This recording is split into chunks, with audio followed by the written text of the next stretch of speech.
സ്വാഗതം ശർമാജി. നമസ്കാരം. ശർമാജി, നമുക്ക് കത്ത് വന്നിരിക്കുന്നത് എറണാകുളത്ത് നിന്നാണ്. ശ്രീജിത്താണ് കത്ത് അയച്ചിരിക്കുന്നത്. അദ്ദേഹം പറഞ്ഞിരിക്കുന്നത്, ഞാനൊരു ട്രാവൽ ഏജൻസി നടത്തുകയാണ്. കുറച്ച് നാളുകളായി വല്ലാത്ത പ്രതിസന്ധിയിലാണ്. മറ്റെന്തെങ്കിലും പുതിയൊരു ബിസിനസ് ആരംഭിക്കാമെന്ന് കരുതുന്നു. എൻ്റെ ഗ്രഹനില അനുസരിച്ച് എനിക്ക് പറ്റുന്ന ബിസിനസ് എന്താണ്, അത് വിജയിക്കുമോ എന്നാണ് ശ്രീജിത്ത് ചോദിച്ചിരിക്കുന്നത്. പലരും കൊറോണ കഴിഞ്ഞതിന് ശേഷം വലിയ ക്ഷീണത്തിലാണ്. ആരും മിണ്ടുന്നില്ലെന്നുള്ളതേ ഉള്ളൂ. മിണ്ടിക്കൊണ്ടും പ്രയോജനമില്ല. ലോകം മുഴുവൻ വന്നൊരു പ്രയാസമാണ് കാണുന്നത്. ചൊവ്വാഗ്രഹം നല്ല പൊസിഷനിൽ നിൽക്കുന്നത് കൊണ്ടാണ് ഇദ്ദേഹം ട്രാവൽ ഏജൻസി നടത്തിയിരുന്നത്. ഇനി അതിന് ഒരു 6 വർഷമായിട്ട് ചൊവ്വാദശാകാലം 7 വർഷമാണ്. ആ 7 വർഷം കൊണ്ട് ആ ട്രാവൽ ഏജൻസി തുടങ്ങി. അതിൻ്റെ beginning stage, middle stage, final stage കരിഞ്ഞു. അതിൻ്റെ ആദായങ്ങളൊക്കെ പിന്നെ അതിൻ്റെ അസ്തമനകാലമാണ്. ഏതൊരു പ്രസ്ഥാനത്തിനും ഉദയമുണ്ട്, തുടക്കം. അതിൻ്റെ പൂർണ്ണ വളർച്ചയുണ്ട്. അത് കഴിഞ്ഞ് അതിൻ്റെ അസ്തമനകാലമുണ്ട്. അത് നമ്മുടെ കയ്യിൽ നിൽക്കുന്നതല്ല, ദൈവം തരുന്നതാണ്. അപ്പോൾ ആ ചൊവ്വാദശ തുടങ്ങി അവസാനിക്കുന്ന ആ 7 കൊല്ലം വരെ ഇദ്ദേഹം ട്രാവൽ ഏജൻസിയിൽ പിടിച്ചു നിന്നു. സഞ്ചാരപ്രിയനായ മനസ്സേറ്റം ചഞ്ചലത്വം വഹിക്കുവാനായിടും, വാഞ്ചിതങ്ങളയാൾക്കങ്ങ് ഒടുമിങ്ക സംജാതമായിടും. ഇങ്ങനെ ആ ട്രാവൽ ഏജൻസി നിന്നു. ഇനിയിപ്പം ആ ചൊവ്വാഗ്രഹത്തെ ബുധഗ്രഹത്തിൻ്റെ പൂർണ്ണ ദൃഷ്ടി കൂടെ വരികയാണ്. ആ ബുധൻ്റെ ദൃഷ്ടി ചൊവ്വയിലേക്ക് വരുമ്പോൾ കർമ്മരംഗത്തേക്ക് വന്നു കഴിയുമ്പോൾ ആഹാരം, പാനീയം, മധുരപലഹാരങ്ങൾ അല്ലെങ്കിൽ മറ്റേതെങ്കിലും തരത്തിലുള്ള വിശിഷ്ട ആഹാരങ്ങൾ, cake, biscuit, tin food, drinks, അതുപോലെ തന്നെ മറ്റ് പാനീയങ്ങൾ തന്നെയുണ്ടല്ലോ. ഈ ശീതള പാനീയങ്ങൾ, ശീതളമല്ലാത്ത പാനീയങ്ങൾ, ശീതളമാക്കാവുന്ന പാനീയങ്ങൾ, എന്തിന് കോഫി, ടീ മുതൽ തന്നെ രൂപപരിണാമങ്ങൾ വന്നുകൊണ്ടിരിക്കുകയാണ്.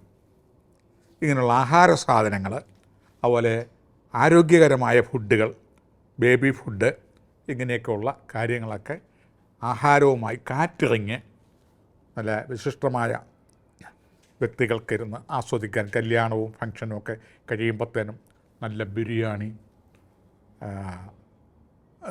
മട്ടൻ ബിരിയാണി, ഡ്രില്ലി ചിക്കൻ, അതുപോലുള്ള ബിരിയാണികൾ, അതുപോലെ ഫ്രൈഡ് റൈസ്, ഇങ്ങനെയൊക്കെയുള്ള മനുഷ്യന് തൃപ്തികരം ആവുന്ന മോഡേൺ യുഗത്തിന് തൃപ്തികരമായിട്ടുള്ള രീതിയിൽ ഫംഗ്ഷന് ഉള്ള ആഹാരങ്ങൾ, അതുപോലെ തന്നെ വിശിഷ്ട പാനീയങ്ങൾ, ഇങ്ങനെയുള്ളതും. ചുരുക്കത്തിൽ ഒന്നുകൂടെ ഒരു പടിയും കൂടെ ചേർത്ത് പറയുകയാണെങ്കിൽ ഈ രാശിപ്രകാരം അബ്കാരി വരെ നടത്താം.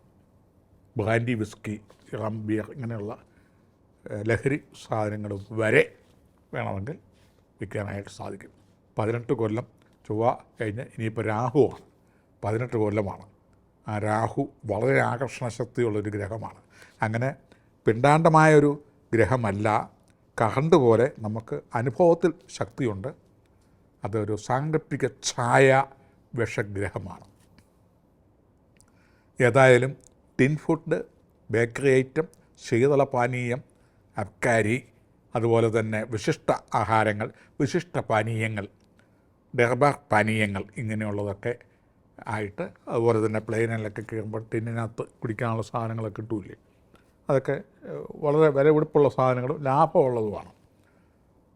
ചായ കാപ്പിക്കൊക്കെ ഇത്രയ്ക്കുള്ളതേ ഉള്ളൂ. നല്ല നിലയിൽ ഈ ബിസിനസ് ചെയ്യാൻ സാധിക്കും. രാഹുവിനെ കൂടുതൽ ശക്തിപ്പെടുത്തും തോറും അധികസ്യ അധികം വരം. എന്താണ് അധികസ്യ അധികം വരം? എത്ര കണ്ട് രാഹുവിനെ ശക്തിപ്പെടുത്തുമോ അത്രയും കണ്ട് ഇത് ഡെവലപ്പ് ആവാനുള്ള സാധ്യതയുണ്ട്. 2027 മുതൽ ഇദ്ദേഹത്തിന് ആ രംഗത്ത് കടന്നുകൂടുകയും വിജയപഥത്തിൽ എത്തുകയും ചെയ്യാം.